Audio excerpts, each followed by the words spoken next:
Yo everyone, welcome to a special video. The reason that it's special, as you saw in the title, I ended up facing the former rank 1 not only top laner but player in the EOS server, Raider. Truth is, I do face him quite often, but I figured this game was filled with so much action and dare I say, controversy, that I think it's a good one to go over, both education and entertainment wise. Also, he's an outstandingly good player, so it's always extremely fun and competitive to face him. So without wasting any more time, let's jump into the matchup. I blind picked Aurora as usual and he answered with Camille. This matchup is strongly Aurora favored during the laning phase in an isolated 1v1. Of course, Camille has openings to do things, but it requires the Aurora to make mistakes. Camille does have excellent gank setup though and outscales at a rapid pace later on. What I need to do early on is be aggressive and calculated enough to build up a lead, so that's the mindset for me going into this matchup. Starting off, I wasn't able to take bush control level 1 since I wanted to cover for a potential invade, but honestly that isn't too important in this matchup. Camille is hovering the bushes and eventually we go for the first pair of CS.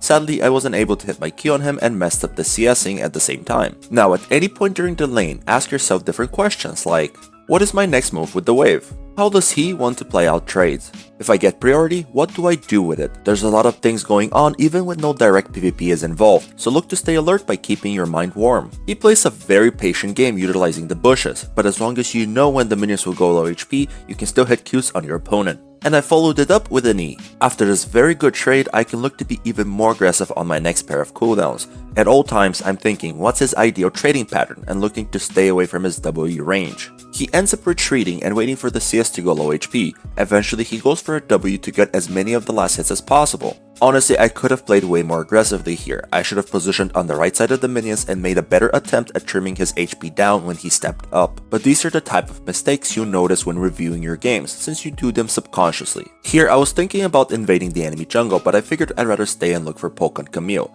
I know that Graves is on my side of the map, so I'm free to step up. He does a very smart move of not going for this one minion and my poke ends up missing. Now here I could have backed off, but I decided to let her hookshot me. Reason is, I wanted him to miss the CS if he goes for the trade. But it was actually a very bad move, since I could have been ganked at this timer if Kindred is pathing to top and skipped the camp. I just hope that she isn't here when making the decision.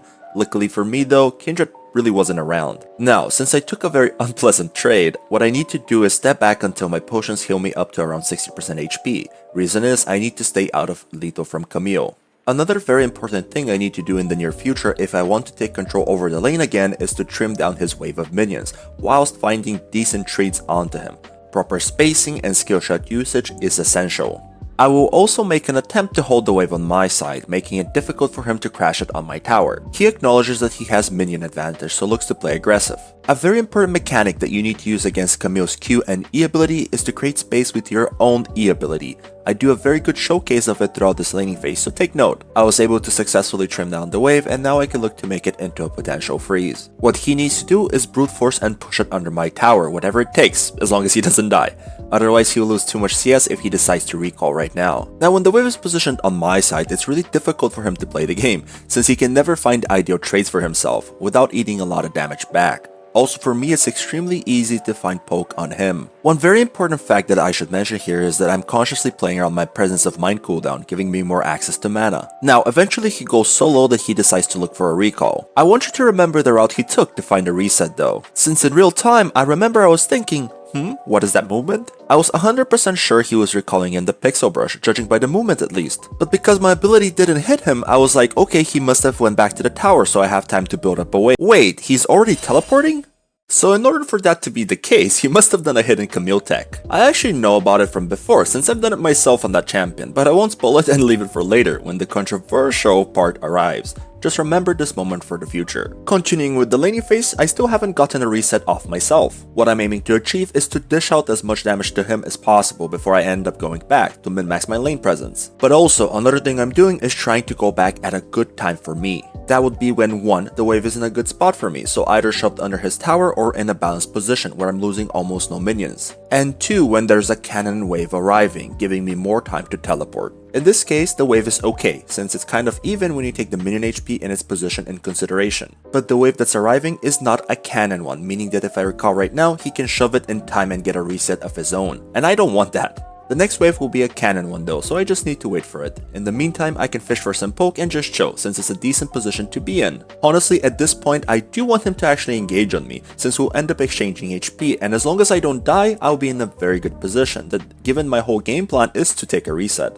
And he ends up taking the bait. If only I hit my Q, this would have been such a good trade, of course. Now, I couldn't have asked for a better recall since he can't push this wave in time, giving me the opportunity to create another freeze or look for lethal on him if he oversteps after I come back to lane. My gold is perfect for a lost chapter plus a refillable potion. I wanted to ping for a gank, but notice Graves isn't around the area. The moment I TP back to lane, I'm able to hold the wave and even find a very good trade onto him. Now, it's very important that you hold this wave the way I did it, because if it crashes, he just gets a free recall off, and every second you're not getting a lead in this specific lane is a second you will suffer later on into the game. Knowing what to do with the wave at all times is essential, so keep asking yourself questions in real time in your mind on what to do next. So there's two possibilities here. Either he recalled or went for fruit in the river. In this case, he went for the second option, which is for sure the better one given the wave state. But this is really Aurora's habitat. Keeping the wave here makes it impossible for my opponent to find favorable trades. I OT'd in with the intention to find lethal, but sadly wasn't able to. I didn't want to overcommit. So this is where the spicy part begins. If you remember earlier the situation where he disappeared, I knew that if he isn't in the pixel brush, he probably hookshot through this river wall. The earlier clues plus the fact that I know about this recall method made it quite easy for me to know what's happening. Oh, and the earlier instant TP gave it away that he didn't even bother going into the tri-bush. But now, let's look at his point of view.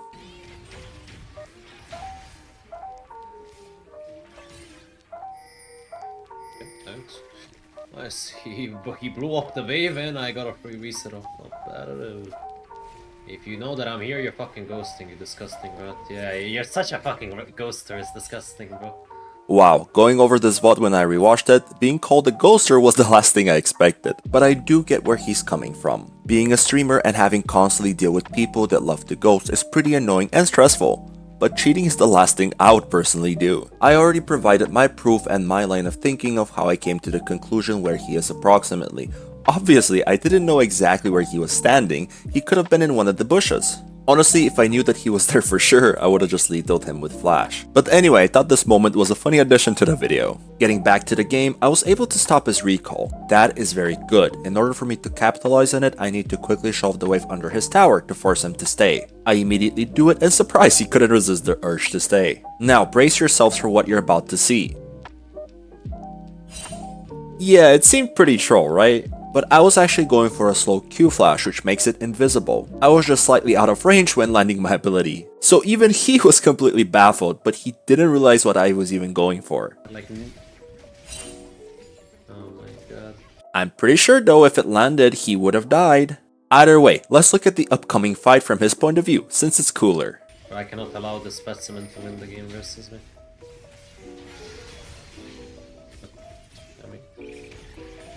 I think bro has... What?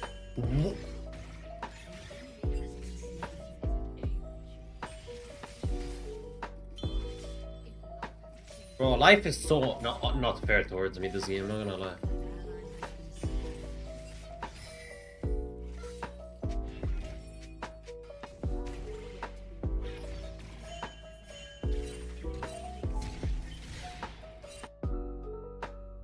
Are you kidding me? That's how I die! Yep, a very close 1v1. To break it down, I made a mistake initially, so he tried to capitalize on it. I made sure I used my E before my W for more damage, then used the W juke, which saved me, but also allowed me to build enough distance to land a max range Q, playing around his flash range. Now, I could have just called it even here, but I'm not leaving the score unsettled. Right now, I'm thinking how I should approach the situation without going into his flash range, so I'm looking for a fast W and E combo. I know that if any of my abilities land on him, he's dead, so that's what I'm going for. I pulled the trigger and thought he would go for a hook shot in the bush, but he decided to be more patient. Now, here you might be asking, why did I not hold my Q and waited for him to jump on me before I use it? The reason is the Q recast speed is actually faster than the initial Q cast, so I thought it would be pretty important to have it in this situation, as I was correct. Lastly, I needed to press Q at the exact time on his flash and move my champion accordingly. A very thrilling finale. If you're enjoying the video so far, I highly encourage you to subscribe and like the video for more content like this. Afterwards, I went back to lane to catch the wave, shoving it as quickly as possible whilst thinking what my next buy will be. In this case, since I'm already winning the lane, investing into more damage with Alternator makes most sense. A little bit after I came back to lane, I want to start using my advantage. Noticing Graves' topside, I am very inclined to force a fight. Camille engaged on me. Given how much stronger I am than her, I figured I'll just return the favor. Sadly though, as it turns out, junglers exist in this game. But I knew that I was always fine even if Kindred showed up, as long as I don't misuse my W, so always make sure you know what fights you're taking. If Graves was here, we'd probably double kill them, but a wise man once said, camps are the most important thing in life.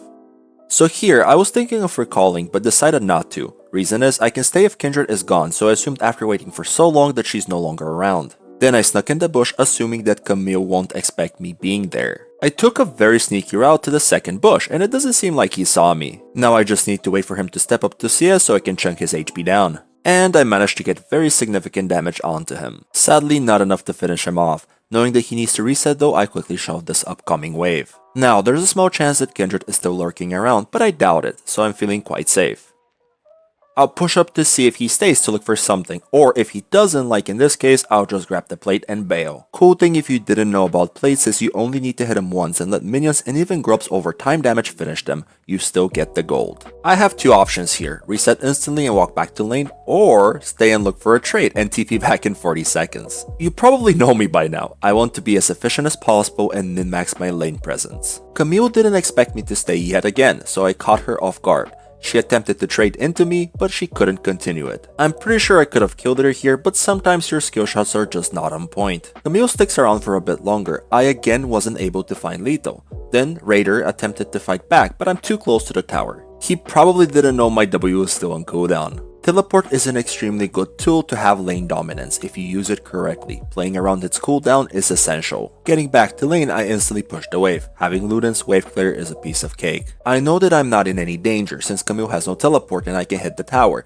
Now, Kindred could attempt a gank, but I'm completely safe due to my ult. I take the plate and step back. Notice how I'm walking back. I never directly go to the bushes so I can mislead my opponent. He always needs to second guess if I'm in the bush or not. And again, utilizing the bushes, I'm able to find some decent poke. I still need to show some respect though, not only since we don't know where the jungler is, Aurora still prefers the poke into all-in playstyle. You need to have a keen eye when someone is in your lethal range, and also when you need to lower their HP down even further before you go for the move. I noticed that there's a skirmish happening on mid with the enemy jungler. This means I can start pushing the wave and just straight up look for an all-in soon. In order for me to guarantee a kill on Camille, she needs to use her hookshot to fight me or trade with me, or if she uses it to escape, I need to be able to catch up to her. I start playing really upfront to incentivize her using her E on me.